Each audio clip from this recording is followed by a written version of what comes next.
자, 요번에 우리가 해야 될 게 위험관리와 보험 설계죠. 위험관리와 보험 설계다라고 하게 되면 일단 가장 중요한 용어가 이제 위험의 이전이라고 보시면 될 거고요. 위험관리와 보험 설계 자체는 책도 좀 두꺼워요. 이게 다른 과목, 뭐 투자나 이런 과목도 좀 두껍긴 한데 다른 과목에 비해서 약간 책도 두껍고 그 다음에 조밀하게 좀 깨알같이 봐야 되는 것들이 좀 있어요. 그래서 그걸 다 살펴볼 거냐라고 하게 되면 그걸 다 살펴보면 정말 시험 못 보고요. 이 안에서 정말 하나하나 다 살펴보면 뭐 볼 게 너무 많아요. 그렇기 때문에 그렇게 해서는 우리가 뭐 그렇게 본다 해서 100점 맞는 것도 아니고 그렇죠?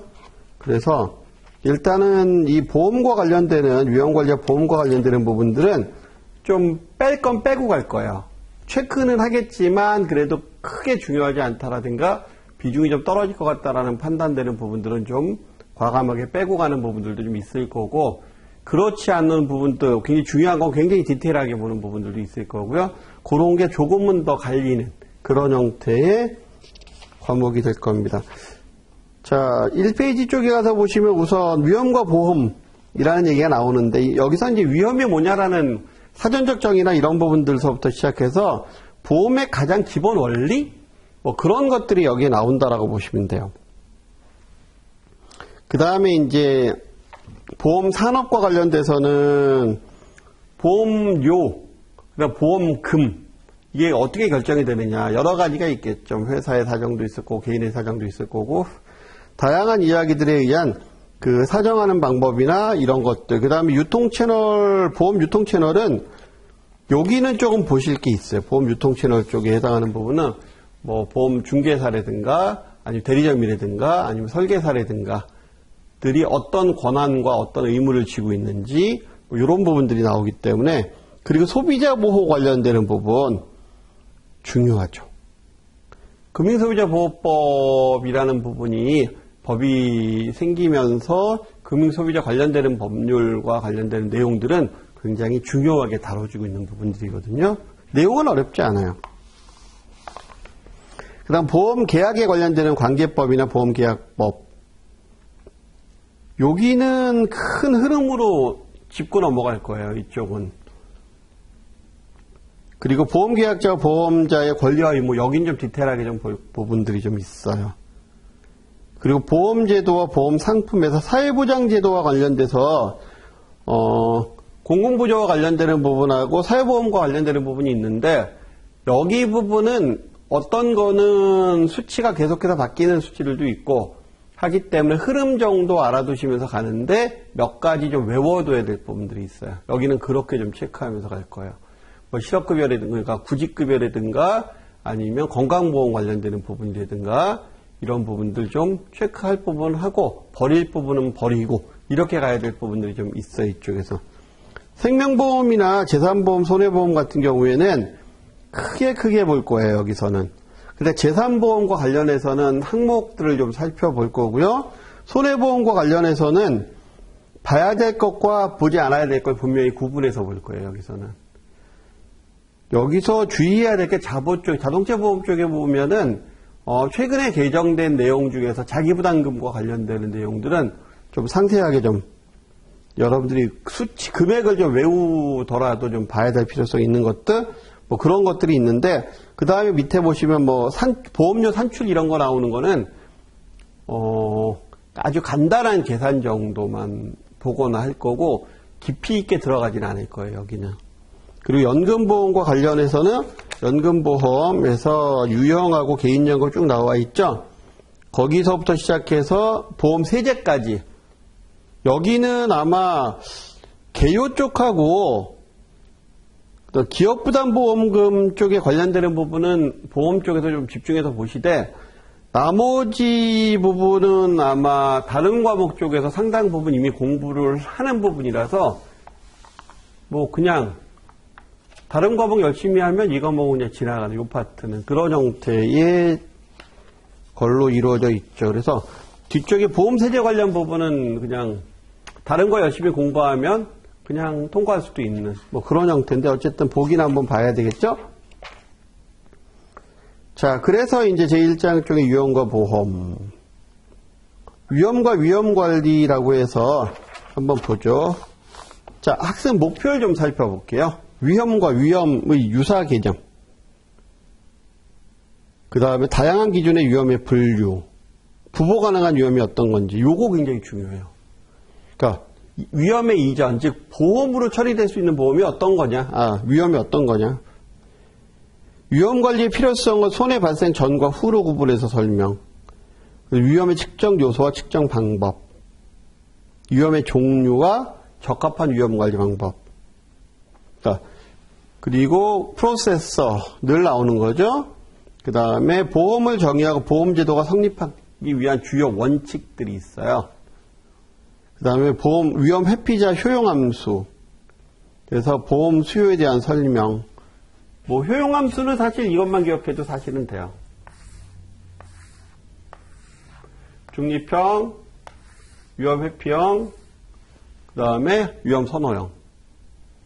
그래서 중립형 위에 있는, 그렇죠? 포모선이 이렇게 그려지는 것. 요거는 위험 회피형. 요렇게 그려지는 건 위험 선호형. 요렇게만 기억해도 사실은 크게 무리가 없어요. 뒤쪽에 가면 이제 그래프 보면서 한번 해볼 거예요.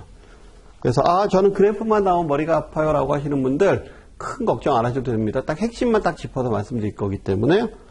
그리고 부보 가능한 위험의 특성. 도박이나 보험과 도박 해칭. 보험과 도박 뭐가 비슷할까요? 주요 단어는 이거예요. 왜냐하면 보험이나 도박이나 전부 다 이게 있어요. 사행성이 있어요. 사행성. 보험에 사행성이 있나요? 있죠. 보험료 내고서 언제 받을지 모르잖아. 베팅하는 거잖아. 그리고 보험료 조금 내지만 보험금 많이 받잖아. 그렇죠? 사행성이 있어요. 도박도 똑같잖아요. 내가 조금 베팅하고 왕창 받는 그런 부분들. 그래서 사행성이다라는 개념에서는 도박이나 보험이나 좀 비슷한 부분들이 있다라는 거. 뭐 그런 거서부터 시작해서 몇 가지 얘기를 좀 할 거예요. 자, 그래서 7페이지서부터 한번 보죠. 위험에 대한 의미와 인식, 사람마다 다양하다. 그러니까 위험을 정의하거나 리스크를 정의하거나 하는 부분들은 굉장히 여러 가지로 정의가 되고 있어요. 그래서 어떤 사람들은 불확실성과 위험은 좀 다르게 생각해야 된다라고 얘기하는 사람도 있고, 어떤 사람은 위험과 그다음에 리스크는 또 다른 용어, 살짝 다른 용어다라고 이야기하는 부분도 있고, 사실 저희가 일반인들이 보기엔 다 거기서 거기인데, 그렇죠? 근데 약간 다르게 해석되는 부분들이 있어서 이 교재에서는 이렇게 해석하고 있다라고 생각하시면 돼요. 위험은 기대 손실의 의미를 갖는다. 그래서 손실이 예상되는 환경이 불확실할 때 위험하다는 표현하기도 하는데, 이것은 불확실성 또는 기대 손실에 따른 변동성을 의미한다. 그러니까 기대 손실 또는 불확실성이 더 클수록 더 위험한 환경에 처하게 돼서 좋지 않은 결과가 나타날 가능성, 이런 가능성을 얘기하는 거죠. 그래서 위험이라는 건 이런 거다. 그리고 두 줄 내려가서 보시면, 그래서 손인, 위태, 손실과 같은 위험의 유사 개념. 그러면 손인이나 위태나 손실은 이게 위험이다라는 단어는 아니다라는 거죠. 유사한 개념이다라는 거죠. 그리고 보험의 대상이 되는 순수 위험에 대해서도 좀 알아보죠. 보험의 대상은 뭐다? 순수 위험. 그렇죠? 그러면 위험의 정의가 나옵니다. 일상생활과 위험, 맨 밑에 줄에 우리의 일상은 늘 예측할 수 없는 우연한 사고에 의해서 끊임없이 위협을 받죠. 사실 맞아요. 우연하고 급격한 사고가 상당히 많이 일어나잖아요. 사람은 언젠간 사망을 하는데 그게 언제인지 모르죠. 그러니까 사람은 분명히 죽는 건 정해져 있어요. 근데 언제인지 모르잖아. 그래서 보험이 가능한 거죠. 그리고 쭉 나머지 자동차 사고나 이런 일들이 많다. 인간이 살다 보면 다양한 일이 일어난다. 다치기도 하고 아프기도 하고 이런 거 쭉 나오고요. 8페이지의 두 번째 단락에 보시면 이런 불행과 사고를 접하면서 자연스럽게 우리의 뇌리에 떠오르는 것은 위험이라는 단어일 것이다. 위험은 원하지 않는 결과를 불러일으키는 가능성. 그래서 위험과 유사하게 사용되는 용어가 위기라는 게 있는데, 그럼 위기와 위험은 같은 게 아니란 얘기예요. 위기란 원치 않는 상황이 발생하여 진행되고 있다는 것을 인지한 시점. 즉 위기는 인지한 시점. 그래서 위기는 위험의 연장선이라고 볼 수 있다. 사실은 위험이 쭉 계속되고 있었는데 이때 느낀 거지. 위기다. 뭐 이렇게, 그쵸? 그래서 위험의 이게 위기. 이렇게 보면 되는 거죠. 그래서 위기는 위험의 연장선이라고 볼 수 있다.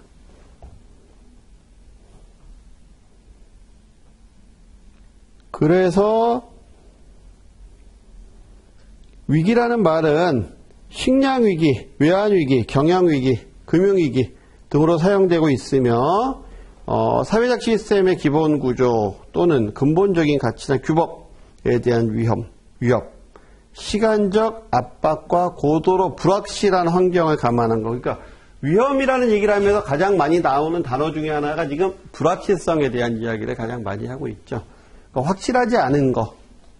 근데 그게 예측 가능하냐? 통계치로 낼 수 있느냐 없느냐에 따라서 이제 이게 위험이 이전이 되느냐 안 되느냐 뭐 이런 부분들도 따지게 되거든요. 그래서 어쨌든 손인, 위태, 뭐 위기, 뭐 손해 이런 부분하고 위험은 좀 유사한 개념이다. 그렇죠? 그러니까 용어 정리 정도는 좀 해주시는 게 좋아요. 그다음 위험에 대한 개념,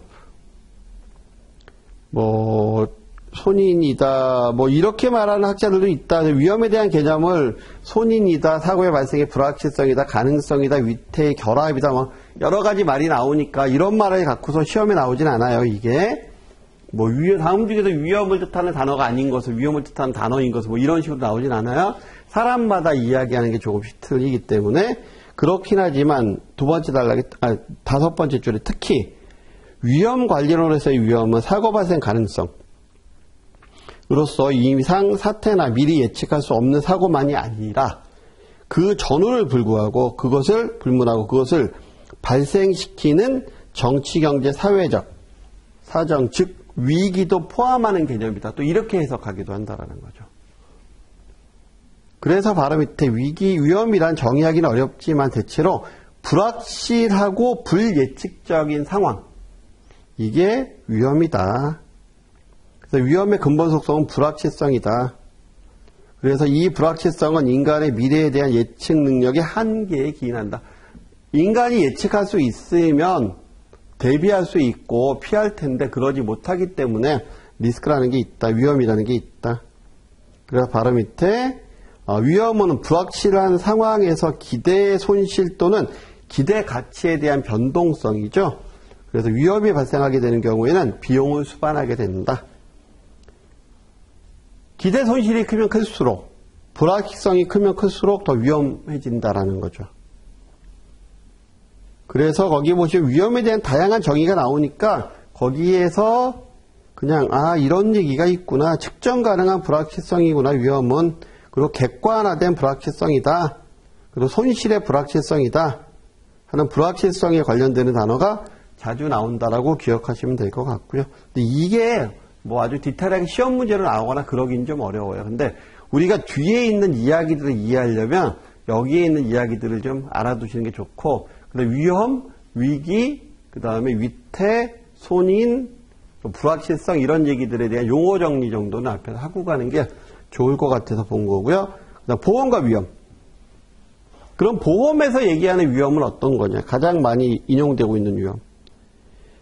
보험에서 사용하는 위험에 대한 대표적인 정의는 이게 중요한 거죠. 기대하거나 바라는 것과 다른 현상.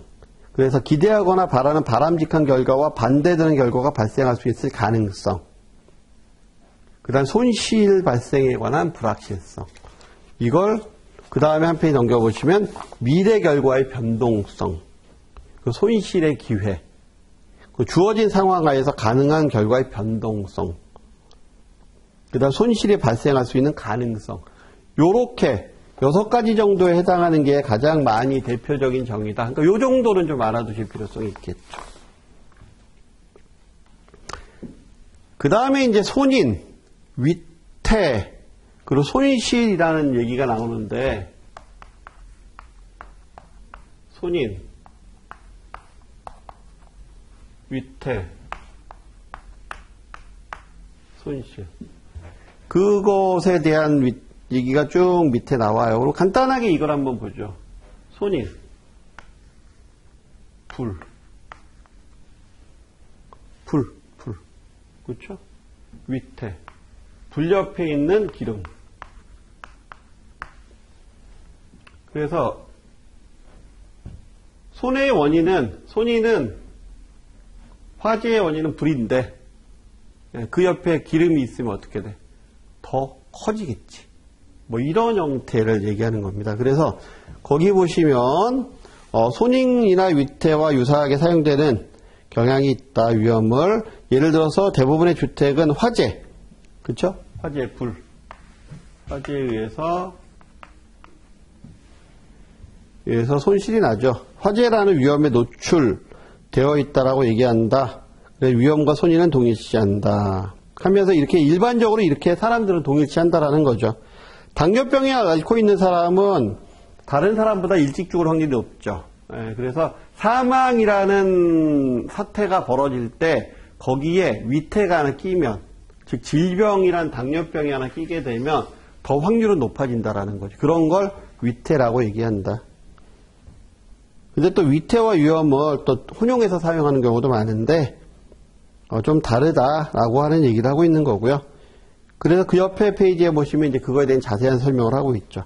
자, 보험회사는 손실 금액을 예측한 다음 이 기대값에 따라서 보험료를 책정하게 된다. 예측된 손실 금액은 보험회사가 바라는 바람직한 결과이다. 예측된 손실 금액, 자, 예측된 손실은 바람직한 결과이다. 맞는 얘기잖아요. 그렇죠? 왜냐하면 현재 1000만 가구가 살고 있는 도시에서 화재가 발생할 확률을 뽑아내야 그 화재가 발생할 확률을 뽑아내서 그 확률에 의해서 나올 수 있는 재산 손실의 기대값을 뽑아내야 그래야 보험료를 책정을 하죠. 그죠? 그러면 그렇게 보험료를 책정을 했는데 정말 그만큼 화재가 나서 보험금이 그만큼 나갔어요. 그러면 이건 잘하는 거지, 그치? 그 얘기를 지금 하고 있는 거예요. 그래서 위험이란 손실의 그래서 예측된 손실 금액은 보험회사가 바라는 바람직한 결과라는 거죠. 그러면 불이 하나도 안 나면요. 그게 더 좋은 거 아닌가요? 물론 그게 제일 좋죠. 근데 문제는 뭐냐면 불이 하나도 안 났어요. 계속해서 불이 하나도 안 나요. 그럼 보험에 들 이유가 없잖아. 그럼 보험회사가 존재할 이유가 없는 거죠. 또 불이 너무 나요. 생각한 것보다. 그럼 보험회사가 견딜 수가 없겠죠. 파산하겠죠. 그렇죠. 그거 해결하다가. 그렇죠. 아니면 보험료가 왕창 올라가거나. 그렇죠. 그러니까 보험회사 입장에서 가장 바람직한 건 뭐예요? 생각한 대로 일어나는 게 가장 바람직한 거죠. 그 얘기를 지금 하고 있는 거고요. 그러니까 화재가 난 게 좋은 게 아니라 보험회사 입장에선 그런 바람직한 결과. 그래서 그 밑에 보시면 보험회사 입장에서 위험이란 기대값과 반대로 일탈하는 차이. 그죠? 손해가 더 나도 위험한 거고 덜 나도 위험한 거다라고 볼 수 있다라는 거. 기대값에서 일탈되는 차이를 얘기한다.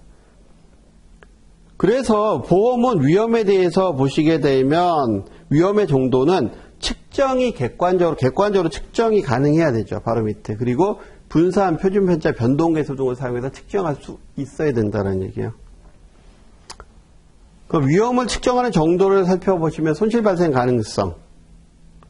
손실 발생 가능성이 높은 것이 그렇지 않은 것보다 더 위험하죠, 당연히. 20대와 60대는 누가 더 위험해요? 당연히 60대가 더 위험하지. 사망 확률이 더 높잖아요. 그렇죠? 잠재적 손실에 대한 규모.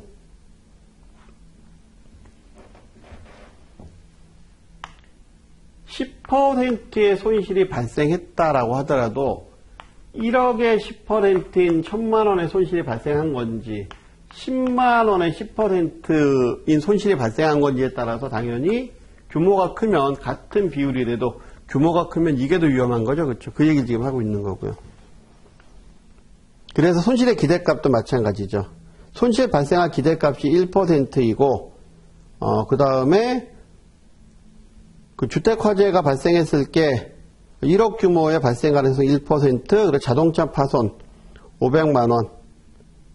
이렇게 되면 주택화재 시 손실 규모 1억이고 자동차면 500만 원이면 당연히 이렇게. 그러니까 기대값이나 잠재적 손실 규모나 같은 이야기니까 그렇죠? 이야기를 하게 되면.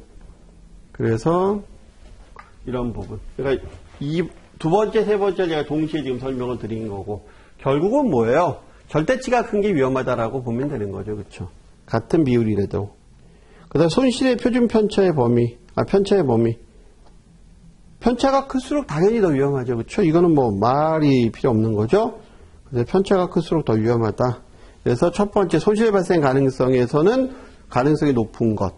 그다음 잠재 손실의 규모에서 규모가 큰 것. 그리고 기대값이 큰 것. 그리고 편차가 넓은 것. 이게 더 위험하다. 그다음 위험의 유사 개념입니다. 손인, 위태, 손해. 굉장히 시험에 자주 나오는 거죠. 이거는 그 보험 설계사 시험에도 많이 나오는 문제예요. 대리점 시험이나. 그 밑에 보시면 손인, 위태, 손해 나와 있는데 이제 손인.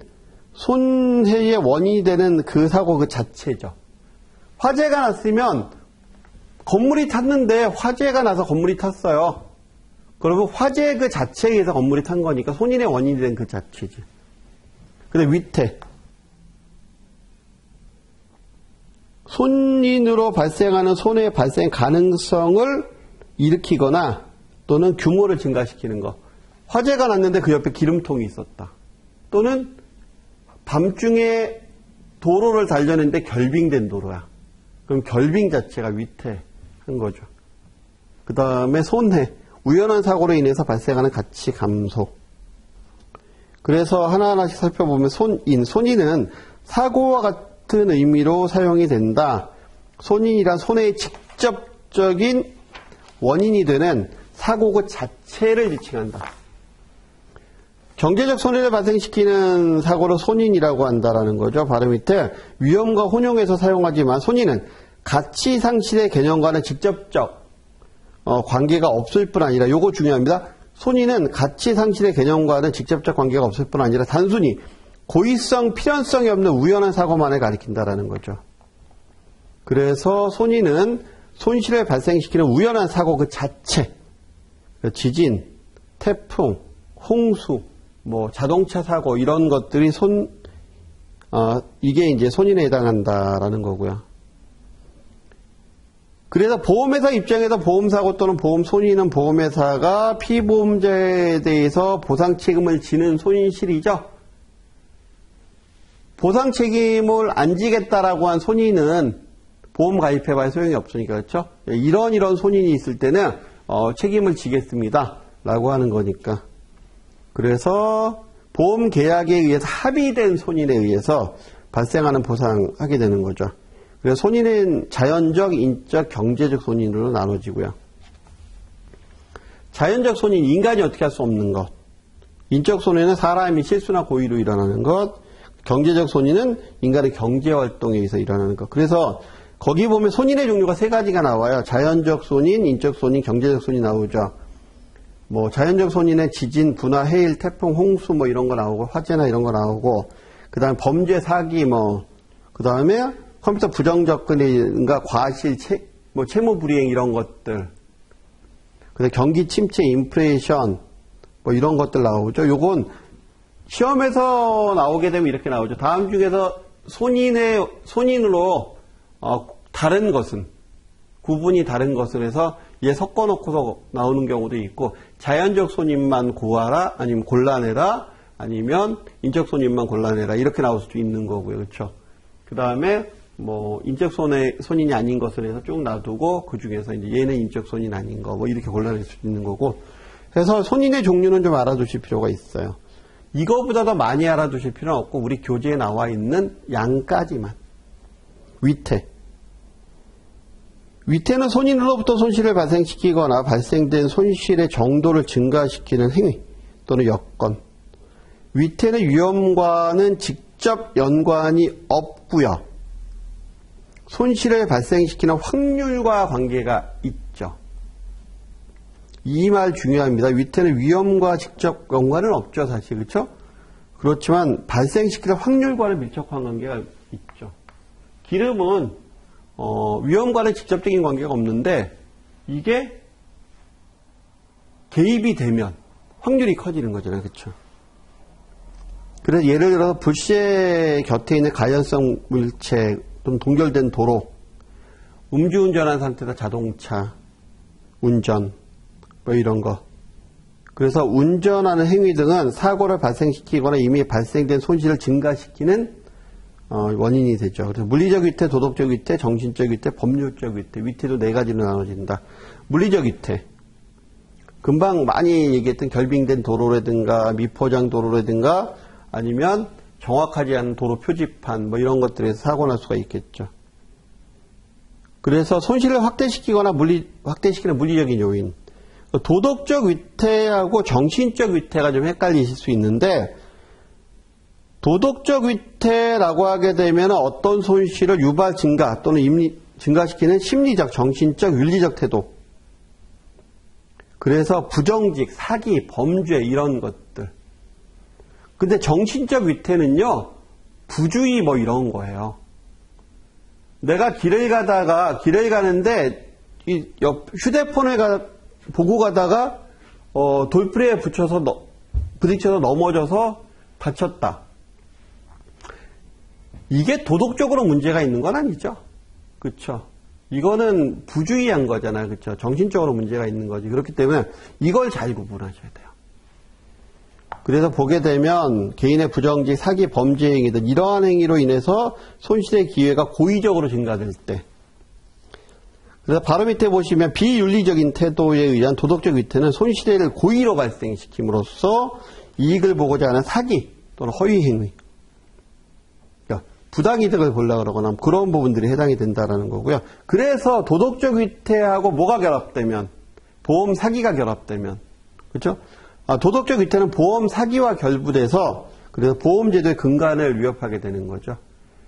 우리 보면은 자동차 이렇게 툭하니 괜히 와서 툭하니 부딪히고 그다음에 두루눕고 하시는 분들도 있고요. 그렇죠? 아니 자동차 지나가는데 달려들어서 부딪히고 그다음에 보험금 타내려고 하시는 분들이 있죠. 이런 부분들이 하시는 행위가 전부 다 도덕적 위태에 해당하는 부분들인 거죠. 그다음에 정신적 위태. 첫 번째, 무의식적 행동 또는 부주의한 행동 또는 풍기문란 이런 부분들에 의해서 사고가 일어나는 거.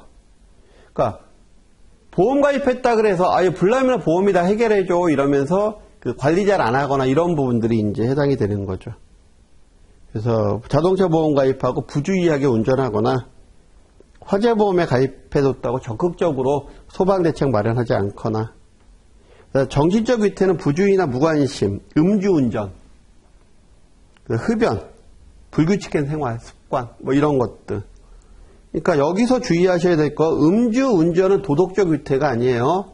정신적 위태에 해당하는 거지. 음주운전은 사기치려고 음주운전하지는 않잖아. 그렇죠? 음주를 하고 운전한다는 건 부주의한 거죠. 그렇죠? 그런 부분이기 때문에 그리고 음주하고 운전하면서 인식 잘 못하고 하시는 분들도 많아요. 늘 습관적으로 그렇게 하시는 분들 정말 문제가 되는 거죠. 근데 그다음 법률적 위태, 손실 기회나 금액을 증가시키는 법적 환경이나 문화적 환경이 존재할 수 있다라는 거죠. 이걸 사회적 위태라고 얘기를 한다라는 거예요. 배상 책임이 대표적인 거다. 그래서 한 페이지 넘겨보시면 새로운 법률의 제정, 법적 절차의 복잡성, 그다음 배상 청구의 의식 강화 이런 부분으로 해서 발생하는 것들. 그러니까 평상시에는 문제가 안 됐었던 것들인데 어떤 인식이 변화되고 패러다임이 바뀌면서 이거 문제 되잖아라고 해서 이의 제기해서 보상 관계나 이런 부분이 생길 수 있는 것들. 이런 것들이 뭐예요? 이런 것들이 이제 법률적 위태에 해당하는 거죠. 그래서 물리적 위태나 도덕적 위태, 정신적 위태, 법률적 위태도 거기 종류가 쫙 나와 있죠. 우리 시험에서 이거 이상 안 나와요. 어차피 이거 안에 있는 거는 기억해 두셔야 돼요. 제가 기억해 주면 좋겠지만 제가 기억한다 그래서 여러분들 시험에 가서 제가 찍어드릴 수는 없으니까 그렇죠. 손해. 손해 또는 손실은 손상, 훼손, 상실, 멸실, 감소 등을 의미하는 용어다. 그래서 바로 밑에 우연한 사고로 인해서 발생하는 의도치 않은 가치의 감소 또는 소실. 가치의 감소라는 것은 상실되거나 없어지는 걸 얘기하는 거죠. 그래서 심리적, 주관적 가치의 상실 또는 감소를 의미하지는 않는다. 물리적인 걸 얘기한다라는 거예요. 심리적 또는 손해라는 거는 심리적 또는 주관적 가치의 상실 또는 감소를 의미하진 않는다라는 거 기억하셔야 돼요. 그래서 자식이 교통사고로 사망하고 나서 내가 마음이 너무 아파요. 이 마음이 너무 아픈 것 자체는 손해는 아니라는 거지. 그런 개념으로 봤을 때 보험으로 해결할 수 있는 게 아니잖아 이건. 그렇죠? 슬픔에 처해 있는 것은 주관적이고 심리적인 상태이지 경제적 가치의 감소에 해당하는 손해는 아니다라는 거죠. 다만 이럴 수는 있겠죠. 그렇게 마음이 너무 아프셔가지고 뭐를 하시다가 실수를 하셔서 뭐 운전하시다가 뭐 사고가 났다 뭐 이렇게 되면 그때는 이제 손해가 발생할 수 있겠죠. 그렇죠. 근데 그 상태만으로는 그 다음에 위험에 대한 분류. 자, 위험을 어떻게 분류할 거냐라고 봤을 때 경영 위험과 개인 위험으로 나눠지는데 우리가 이제 주로 다루는 건 이제 경영 위험에 해당하는 부분보다는 이제 그 뒤쪽에는 개인 위험에 해당하는 부분들이 많이 다뤄지죠. 경영 위험은 경영 활동에 투입되는 여러 가지 자원 또는 상황으로부터 발생하는 기업 가치의 감소 가능성. 그래서 기업 가치는 미래 현금 흐름과 관련된 변동성에 의존하게 되죠. 그래서 그 밑에서 네 번째 줄에 보시면 중요한 경영 위험 어떤 게 있느냐? 가치 위험, 가격 위험, 신용 위험, 순수 위험. 여기서 민영보험 시장에서 경영 위험은 순수 위험만 대상으로 한다라는 거 기억하시면 돼요. 그러니까 가격 위험이나 신용 위험, 순수 위험은 읽어보시면 알아요. 물건 파는 사람 입장에서 가격 등락이 일어나게 되면 이거 위험한 거잖아요. 그렇죠? 그 다음에 내가 대출을 받거나 해야 되는데 신용이 문제가 되면 문제가 되죠. 뭐 그런 것들이기 때문에 근데 순수 위험은 기업의 위험 기능이나 위험 관리 조건을 순수 위험에 관리에 집중하게 되는데 이거는 자산가치 감소 또는 법적 책임 의무 이런 부분들이 이제 순수 위험에 해당한다라는 거죠. 그래서 이렇게 기억하시면 돼요. 경영 위험에서 부보 대상은 순수 위험이다. 순수 위험에서 교재에서 얘기하고 있는 순수 위험은 자산가치 감소나 법적으로 지는 책임 이런 부분들이다. 그래서 그 밑에 뭐 유형이 나오죠. 자산가치 감소, 법적 의무, 장애 근로자, 직원복지 뭐 이런 부분들이 이제 순수 위험에 해당한다. 그리고 가격 위험이나 이런 것들은 뭐 환율 위험, 금리 위험 이런 쪽 한쪽 있죠. 요 표는 그림 1-2는 좀 눈으로 한 번만 살짝 봐주세요. 그 다음에가 이제 개인 위험. 자, 개인적인 위험도 여러 가지가 있죠. 거기 보면 통상적으로 개인 위험은 보험시장에 주된 관심이 되는데 소득 위험, 의료 위험, 의료비 위험, 배상책임 위험, 유형자산 위험. 유형자산 위험이라는 거는 뭐 예를 들어서 뭐가 깨지거나 잊어버리거나 뭐 망가지거나 그 다음에 금융자산 위험 그리고 장수 위험. 여기서 여러분들이 애매모호한 게 아마 배상책임 위험 뭐 이런 걸 텐데 아주 비근한 예로 배상책임 위험을 가장 쉽게 설명드리면 이런 거예요. 여러분들 그 대형 편의점이나 이런데 대형 백화점 말고 대형 그 할인점, 할인마트나 할인점 이런데 코스코나 이런데나 이마트나 이런데 가면 카트 밀고 다니시잖아. 카트 이렇게 밀고 가다가 이렇게 얘기하면서 가다가 어이구 툭 하고 뭐가 부딪혔는데 쳐다보니까 어이구 누구 발 뒤꿈치를 쳐갖고서 다쳤어요. 그럼 저거 해결해줘야 될 거잖아요. 그렇죠? 뭐 이런 것 같은 경우는 일상생활 배상책임 보험을 들었으면 그걸로 해결이 돼요. 예를 들어서 아파트 베란다 위에다가 화병을 올려놨는데, 아니, 화분을 올려놨는데 바람이 심하게 불면서 떨어졌는데 하필이면 지나가던 차 또는 정차해놓은 있는 자동차 위에다 떨어져 버렸네? 그럼 이거 해결해 줘야 될 거잖아. 이런 것도 일상생활 배상 책임으로 커버되거든요. 뭐 이런 것들부터 시작해서 뭐 업무하다가 그 잘못된 것들, 뭐 이런 것들까지 굉장히 다양하게 있죠. 개인위험의 종류는 뭐 그림 1-13은 이거 눈 감고 외울 필요는 없고 이런 게 있구나. 그 다음에 이제 나번에 재무적 위험과 비재무적 위험. 당연히 재무적 위험이 부보 대상이겠죠. 그렇죠? 그래서 17페이지에 네 번째 줄에 보시면 재무적 위험이 주요 관심이 된다. 나머지는 읽어보셔야 돼요. 비재무적 위험은 어떤 게 있을까? 마음이 아파. 그렇죠? 이런 거. 정태적 위험과 동태적 위험. 두 번째 줄에 정태적 위험은 사회 경제적인 변화와 무관하게 일어나는 거예요. 자연재해나 화재나 도난 등은 정태적인 상태에서 발생하고 발생하면 손실만 생기는 거. 그 다음에 그 밑에 보시면은 정태적 위험에 발생한 집단으로 관찰하면 각각 완전히 우연적이고 상호 관련성이 없고 불규칙하게 발생하지만 대량으로 관찰하면 발생 확률을 통계적으로 측정할 수 있고 손실액도 산출이 가능하죠. 그래서 정태적 위험은 시간 경과에 따라서 규칙성을 갖고 예측이 가능하다. 그러면 당연히 보험의 부보 대상이다. 그래서 여태까지 쭉 읽은 걸 도저히 난 기억을 못하겠다라고 하면 한 가지만 기억하면 돼요. 정태적 위험은 부보 대상이다. 그렇죠? 동태적 위험. 경제 사회의 동태적 변동을 원인으로 발생을 하죠.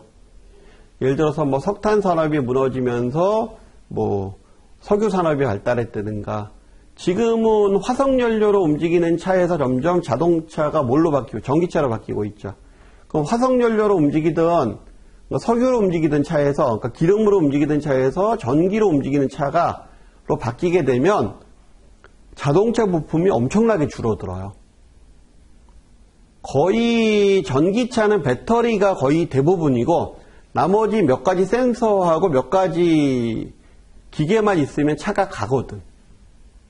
근데 이게 화석연료로 움직이는 지금 우리가 쓰고 있는 이 가솔린이나 이런 거로 가는 차는 연소시켜야죠. 그걸 분사해야죠. 그러려면 또 노즐에 의해서 정확하게 일정 양씩 분사를 해서 제대로 그 연소시키는 거에 또 제어를 해야죠. 굉장히 많은 부품이 들어가요. 그러면 전기차에서 화석연료에서 전기차로 바뀌면 굉장히 많은 부품 회사가 망하겠죠. 또는 아니면 구조 변화가 일어나면서 종업원이 뭐 퇴직하고 뭐 이런 부분이 일어날 거잖아요. 이거를 보험으로 해결할 수는 없잖아요. 그렇죠. 이걸 민간보험에서 해결할 수는 없는 거거든요. 사회보험이면 몰라도. 그러니까. 그런 예들을 쭉 나와 있는 거예요. 그런 예들로 있어서 밑에서 네 번째 줄에 동태적 위험은 사회 전체적으로 광범위하게 영향을 주고 그 다음에 발생 확률이 통계적으로 측정이 안 되잖아요. 그건. 그래서 경제적인 손실을 발생시키고 또 어떤 때는 이익이 발생될 수도 있어요. 그렇게 해서 화석연료를 이용하는 그런 엔진을 가지고 장사를 했던 데는 손해를 보겠지만 전기차를 개발한 데는 돈을 많이 벌 거잖아요. 그러니까 어디 있는 손실이지만 어디는 이득이고 그래서 민영보험 취급 대상으로 적합하지 않다라는 거죠. 그 다음에가 이제 기본위험과 특정위험. 특정할 수 있느냐라는 거예요. 그냥 일반적인 거냐, 특정할 수 있는 거냐 라고 했을 때 당연히 특정 위험이 부보 대상이죠.